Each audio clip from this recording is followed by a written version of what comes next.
আমি মন্দিরা।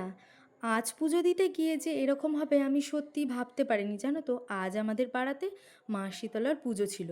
তো কি হয়েছে, আমি রেডি সেডি হয়ে গুটি গুটি পায়ে মা শীতলার মন্দিরে চলে গেছি। তো কি বলবো, মন্দিরে এসে মানুষ পুজো করাতে এসেও যে এরকম হয়, মানে মানুষের মনের ভিতর যে চুরি প্রবৃত্তিটা কাজ করে মন্দিরে পুজো দিতে এসে। সেখানে অগণিত ভক্ত ছিল, তার মধ্যে কোনো একজন আমার জুতোটাকে না চুরি করে নিয়েছে, জানো তো। হ্যাঁ, জানি মন্দিরে পুজো দিতে এসে হয়তো ভুলবশত তার এটা হতেও পারে, কিন্তু দেখবে জুতো যে জিনিসটা, সেই জিনিসটা কি বলবো তোমাদের, কখনো ভুল হয় না। কারণ আমরা যখন জুতো পায়ে দিই তখন কিন্তু পায়ের নিচের দিকে তাকিয়ে আমরা জুতোটা পরি, তাই না? বলো তো কী করে যে ভুল হয় মানুষের, জানি না। যাই হোক, মা শীতলের ইচ্ছায় যে নিয়েছে তার, সেটা তার মানসিকতা আর কি, কি বলবো তোমাদের। পুজো টুজো শেষ করে যে প্রসাদ খেয়ে তারপর মা শীতলাকে প্রণাম করে বাড়ি চলে এসেছিলাম। বড়ই মনটা খারাপ হয়ে গেল।